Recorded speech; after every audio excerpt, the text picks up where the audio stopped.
মই গৰিমা গাৰ্গে কৈছোঁ। মোৰ কপালখন উকা কৰি শুভ্ৰ বেশেৰে বিভূষিত হৈ কিয় ইমান সোনকালে উভতি নহাৰ বাটেৰেই গুচি গলা? নে মোৰ ওপৰত খং অভিমান কৰি নীৰৱে আঁতৰিলা? কি বুলিনো সান্তনা দিম নিজক? মোৰ সকলো শেষ হৈ গ'ল। কেনেকৈ কটাম তুমি বিহীন জীৱন? এয়া চোৱাচোন চোৱা, অগণন গুণমুগ্ধ ৰাইজে শেষ বিদায় জনাব ৰৈ আছে। উঠা না এবাৰ, চোৱাচোন এবাৰ মই কেনেকৈ আছোঁ। জানা, আমাৰ পোহনীয়া কুকুৰকেইটাও তোমাক বিচাৰি হাপাথুৰি খাই আছে। তুমি যে আৰোগ্য কৰিছিলা বান্দৰ পোৱালিটো তোমাৰ ফটোৰ কাষত ৰৈ নীৰৱ চকু টুকি আছে।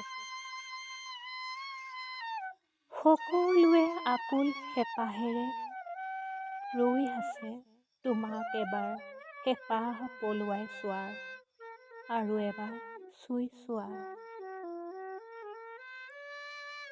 মই নথকাৰ অজুহাতত তুমি সাগৰত সাঁতুৰি থাকিলা। তোমাক মই বাৰম্বাৰ কৈছিলোঁ, পানী আৰু জুইৰ কাষ নাচাপিবা। মোৰ কথা এবাৰো নুশুনিলা। কিয় এনে কৰিলা?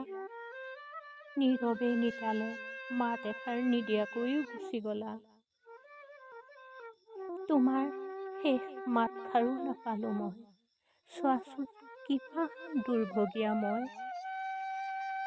ছাৰটোৰ দৰে সদায় তোমাৰ লগত লাগিয়ে আছিলোঁ। অসুখীয়া দেউতাক এৰি যাওঁ কেনেকৈ বাৰু তোমাৰ লগত? মই কাষত নথকা হ'লে হয়তো তোমাক আজি হেৰুৱাবলগীয়া নহ'লহেঁতেন। মই ভাগৰুৱা নাই, জীৱন হেৰুওৱা নাই বুলি কৈ আজি তুমি ভাগৰি জীৱন হেৰুৱাই পেলালা। আপোনালোকৰ মাজলৈ এটা কাল্পনিক কবিতা আগবঢ়ালোঁ, আৰু এই ভিডিঅ'টোৰ দ্বাৰাই জুবিন দাক শ্ৰদ্ধাঞ্জলি জ্ঞাপন কৰিছোঁ। জুবিন দা আত্মাৰ চিৰশান্তি কামনা কৰিছোঁ। জুবিন দা য'তেই নাথাকক কিয় কুশলে থাকক, শান্তিত থাকক, তাৰে কামনা কৰিছোঁ। আচলতে এনেকুৱা এটা খবৰ আমি পাম বুলি কেতিয়াও ভবা নাছিলোঁ। বহুত দুখ লাগিছে। নিয়তি নিয়ম বিধিৰ বিধান আমি সলাবতো নোৱাৰোঁ। আচলতে দুখ লাগিছে। তো সমবেদনা জ্ঞাপন কৰিছোঁ আৰু শ্ৰদ্ধাঞ্জলি জনাইছোঁ, যাতে জুবিন দা আমাৰ মাজত সদায় জীয়াই থাকিব লাগিব, সদায় থাকিব লাগিব, অমৰ হৈ থাকিব লাগিব, তাৰে কামনা কৰিলোঁ। আৰু আপোনালোকে ভিডিঅ'টো চাই কেনে পালে আপোনালোকে আপোনালোকৰ মন্তব্যবিলাক কমেণ্ট বক্সত দিবলৈ একদমেই নাপাহৰিব।